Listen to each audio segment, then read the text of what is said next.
The plot thickens around the aerial theory. Did you guys catch it? I got a kick out of it. It's like every time something little happens, it's gonna probably make the entire community around the aerial theory really freak out. But no, when they were showing the video of Cardo talking about the gun format and stuff, Sueta's like, who's that? It's like, technically she was 4 years old. How is she gonna remember this person when she was 4 years old that she hasn't seen since she was 4 years old? But still, you can't make a point that they went out of their way to have her say, who's that? Now, I will admit, Episode 8 of Gundam The Witch of Mercury really felt like a lot of information, just a lot of kind of setup for what's to come, which, yes, is kind of established in this idea of Myorin, for some reason, making the center point of the Gund Inc. like in the school, which is kind of funny, because they even had at some point, she goes out to the pill technologies, and they're like, well, as soon as you're ready, we'll send everything over, and it's like, yeah, but aren't you like a gigantic facility? I guess they could just move everything and get rid of the facility, that way they don't have to worry about maintaining the facility, so I guess it makes sense, but it is kind of going back to that realm of you feel a little uneasy how they're trying to schoolize this whole business and everything like that when it shouldn't really be within the bounds of the school itself. But again, we're still on the school segment of this whole story, which I'm sure it will kind of break out eventually. But no, open up this episode, we have everybody's kind of going, dang, Myorin did that? Yeah, she did that. Why the heck would she do that? She made a new company. She's kind of crazy, isn't she?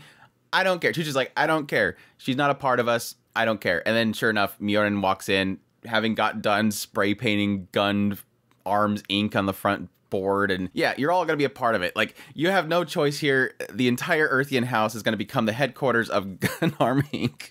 Okay. What did she buy?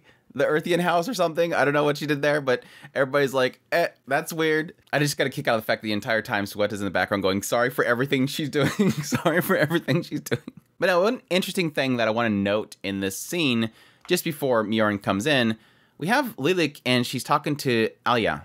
And she's the one that usually does the fortunes and stuff. And I don't want to overlook these fortunes ever again. I mean, technically I didn't really overlook it last time, but there was some other details in there that I didn't really agree with in the aerial theories. But specifically, it says Lilik is going to have some difficulties with men later. And she's like, oh no, Goofy, her goofy response to it. But take note of it. I'm curious when we're going to have some moment where she's going to have some issue with some men. This doesn't say anything about love, I don't think. It's just necessarily just you're going to have trouble with men in the future. Now, there is some sort of, there is signs that Lilik is going to be the Yuri character. She's into Yuri. But I think that so far, they're really kind of more pushing her as she's obsessed with love. Anybody talks about love, she wants to get in. She is the romantic person.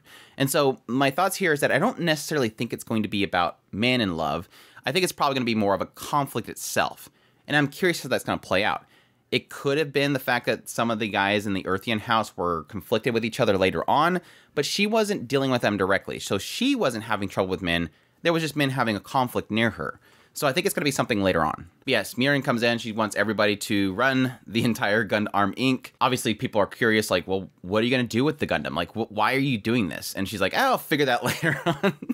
Like, she just did it on the spot. We are getting a pure sign here that Myorin doesn't even know what the hell she's doing. She just did it in, like, the heat of the moment. She pulled it off, and now she's got to figure it out. And this kind of transitions to each one of these members of the Earthian house really questioning if they're okay with this. Some of them being afraid of the curse around the Gundam, some being okay with it because they're going to get paid. Yes, Choo-Choo being upset because it's a Spacian bossing her around. But it doesn't seem like anybody is way against it. It was interesting that during this whole process of showing each of their thoughts on this, they did show the screen of, like, the dueling bets and stuff and the wages, and it looks as if Shadiq is at the top. So despite the fact that Sueta has beat everybody else, like Ellen and stuff, she's still not technically the top in the ratings of bets. Still Shadiq. So they're still seeing the Shadiq as being better than Sueta. Yeah, this is where we get the scene with Prospera. Myorin and Sueta meet up with Prospera. And obviously, Myorin wants to know what the heck's the deal with the Gundam. I just bought y'all.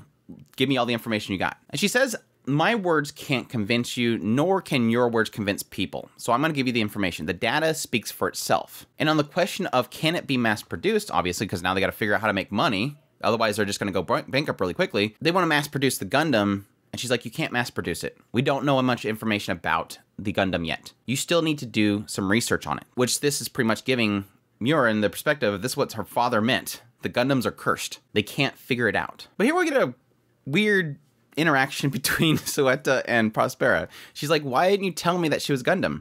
You said that she was family. Don't people believe that Gundam is cursed? To which Prospera takes off her arm. She likes taking off her arm. I've noticed that Prospera really likes taking off her arm. Here, does this scare you? And Suetta's like, no, it's your arm. It's always been your arm. Exactly. People only fear what they don't know about. And obviously with Suetta and Prospera's arm, she's always had that arm. The Gundams remain in people's minds as forbidden. Even still, she did what she did to protect her family. And so yeah, Suetta's like, oh yay, now I want to do it too. Suetta's way too trusting. I just can't wait for the moment that everything blows up in her face. And I really thought this was going to be the moment when she realizes that Ariel has always been a Gundam. Like, she was lied to. But I don't think we're quite there yet. We're not at the point where Suetta's going to get that big reality check. Even though Miorin in that same room is going, what? Like, really, Suetta? Like, really? That easy? Obviously, it's easy. She trusts her mother. Miorin doesn't trust her father, so she doesn't understand that trust of a parent that a child would normally have. But yeah, Prospera is kind of tasking Suetta with, you know, help change the minds of people. Help them see that you can have a Gundam at your side. And this cuts to a scene with Miorin and Suetta, and then Shadiq enters. Obviously, Miorin's wondering, why didn't you ask her why you can pilot it? Why hasn't it harmed you? That's probably a more important question. Why didn't you ask that? I would ask why you didn't ask that. But yeah, Shadiq walks in and proposes something. He's like, you know, you're probably going to go to zero again. I mean, you have investors, but it's not as if they're going to keep funding you. So Shadiq proposes an interesting idea. I will help fund you under the terms that you marry me. Which it didn't seem like Miorin immediately shut that down, other than Suetta freaking out. But Miorin does say later on that Shadiq would be willing to marry her, not because of love, but because he's somebody that was an orphan one time. And Glassley's family decided to bring him in. This is a guy that will do anything to achieve his goals. Which I think is going to be something that comes in later on when we really start to get a little bit of taste of Shadiq. It doesn't seem like he's on board completely with his father. His father is stuck in the old ways, and it seems as if they're indicating that Shadiq is willing to use the Gundams, disobey his father, to achieve an advancement in the world itself. This is where we get a little bit of conflict within the Earthian house and the new Gundam Inc., because it seems like everybody has a different idea in how the company itself can make money. Obviously, the easiest way to make money that typically happens with mobile suits is you sell it as weapons. But the conflict there is that who do you sell it to? Because whoever you sell it to is going to get an advantage. But either way, war still breaks out. Some of them seem okay with it because they've dealt with war in the past, while others are like, no, I don't want to have anything to do with that. Especially when it might be on the side that's against my family. But yeah, Miorin has to make the decision. And it doesn't seem like she makes a decision yet. She says, you know, look, open a bank account, start making some promo videos to make the look of Gundam a little more acceptable, make us a logo, all that kind of stuff. Now here's where we get a very interesting scene. Gil's still alive, apparently camping out. Guys are bullying him and everything, and then Shadiq walks up. Now this is interesting because he comes up and says, look, join our house. And Gil's like, I'm not going to lick the boots of somebody that would not duel me. And he says, I didn't duel you because I thought I could leave it up to you. Sort of indicating that Shadiq was leaving Gul to handle the marriage with Miorin.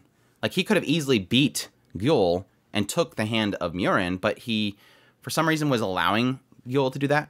Or it could have been something else that they were dueling for. But my assumption here is that it has to do with the marriage of Miorin, and that he wanted Gul to handle it. But either way, he wants to use Gul. And following this, we get a little scene with Shadiq talking to his father. His father has sent him several machines, including, I believe, some sort of special machine called the Michaelis, and anti-Gundam weapons.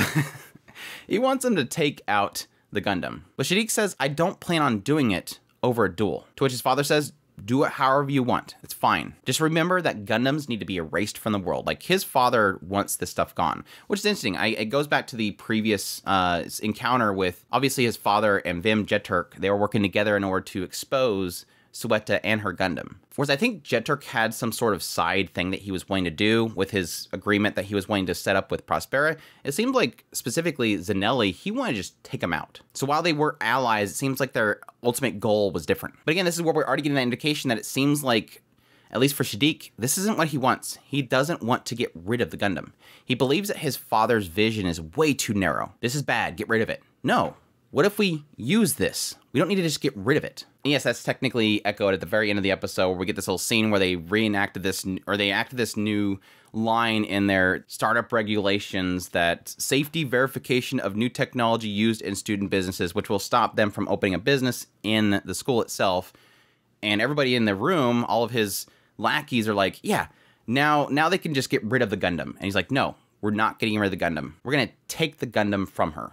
Because again, he believes that he can possibly use that to advance things. In his conversation with Murren in this episode, he says that he knows about the whole Gund ideals. He's already got buyers lined up. As long as she can open the doors for this Gundam to be mass produced, he can sell them, despite the regulations that are already in play. He's aware of Gundam Inc.'s financial issues and he wants to support them somehow. He's willing to give them financial support, personnel too. His idea is that the Gundam is a game changer. The group at its current moment will never grow, and this is their chance to finally grow. They've had a history of working together on projects, despite the fact that Murren says that she never remembers that. Here's why I'm really trying to figure out where Shadik's going. It seems like all signs based on what he's thinking about and talking about away from other people is that he believes that his father's path is too narrow. So for sure, we know that he doesn't want to do what his father wants to do. We know for sure he doesn't want to get rid of the Gundam. But how far can we really trust his statements that he's made to both his lackeys and to Murren, the idea that he wants to use the Gundam to advance technologies? It seems to indicate at the end of the episode that it seems like, based on Murren not wanting to work with him, he'll just take it from her, do it himself. But it does seem like he does want to work alongside them. Will he double cross her eventually? Possibly. But at least he gave the option to Murren that he wants to work with her. But in the end, if she doesn't want to work together with them, he's going to take it. Because then at least he can appease his father somehow, at the same time get what he wants, which is this advancement of technology. He doesn't feel it's going anywhere. But yeah, the other part of this whole episode is Murren going to Peel Technologies. They're talking about, yeah, we'll send you the Federact and we'll send you all the staff and everything as soon as we get done with as soon as you're ready. But Murren wants to know specifically what is Gundam? Like, what is it? Who developed it? And she keeps hitting on this idea that the witches developed it. The witches made the Gundam. To which Belle finally says, don't call them witches. It seems like she's offended by this. And as we see as she goes back to the Earthian house, we do find out that the reason why she's upset is because she looked up to Cardo. She's seen what the witches made and she wanted to mimic it. That's all she could do was mimic it at the Pill Industries. She knew what they pulled off, and she wanted to make that same thing because she knew what the gun ideals were, and she respected it. And this is what it all kind of culminates to when Murren goes back to Gundam Inc., says, hey, we got two options here. Yes, we can sell this stuff as weapons to whoever. We don't even ask questions. We just sell it to anybody. Or they can follow the gun ideals, to which she starts showing this video of Cardo. And of course, this video of Cardo is explaining the Institute of Permanent Research about the gun tech and its potential to not only expand the biosphere, but reconcile the division and disparities between the people of the Earth and space. A better future for all. Essentially, this technology that can bridge that gap, take away all the negative effects of space itself. But additionally, again, bring people together. And I think that's something that is the appeal to the gun ideals. Now, how that all plays out, I still haven't really figured out. I mean, because like I said, early on when we seen the whole thing with Cardo, she was talking about how, again, there was these after effects of space itself. It damaged the bodies, and this was helping to offset that. Doesn't look like anybody's having problems in the world unless we haven't seen some sort of side effect of space yet. But additionally, I think that the better question here is, yes, if it is true that it helps bridge the gap between the two species, the Earthians and the Spacians, if you want to call them species, that's a good thing. A technology that can bring everybody together. How does that work? I don't know. But everybody seems to be on board with it. No war, no selling weapons. They seem to be fine with it. And yes, finally, we get the PV that Suetta makes with Ariel, which was stupid.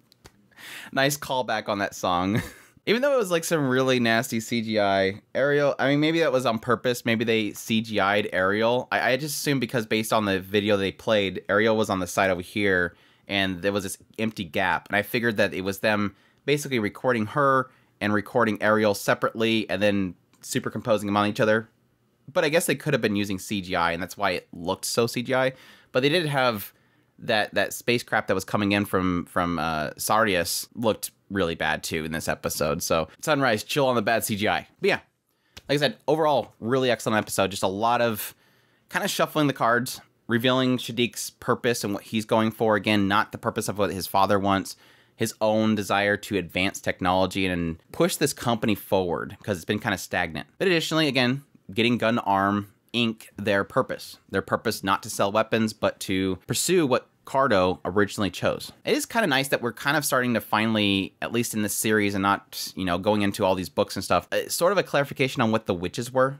the witches are the ones that created the Gundam. But I've always thought the witch was this idea of something that was tied to the Gundam and wasn't affected by it. But they've always had the mindset that the Gundams affect people, so that can't be it. So it seems like, at least this episode, they're finally clarifying the witches are the ones that developed the Gundam. And they're still trying to figure out what that is. Obviously, Cardo is one of the witches. But it was kind of weird they were always naming Sueta a witch. But maybe that's this idea that they thought that Sueta has something to do with the development of the Gundam. But anyways, that's my thoughts on episode 8 of Gundam, The Witch of Mercury. I hope you guys enjoyed this video. As always, if you did, make sure to hit that like button down below, comment, let me know what's the thought of the episode. Additionally, if you're new to the channel, make sure that subscribe button so you get all my content. I do news reviews, first impressions, top list. If it's anime, it's pretty much here. Additionally, if you want to support the channel more, we have a Patreon link, tips link, and a super thanks button down below. Greatly appreciate what it does, and y'all take care.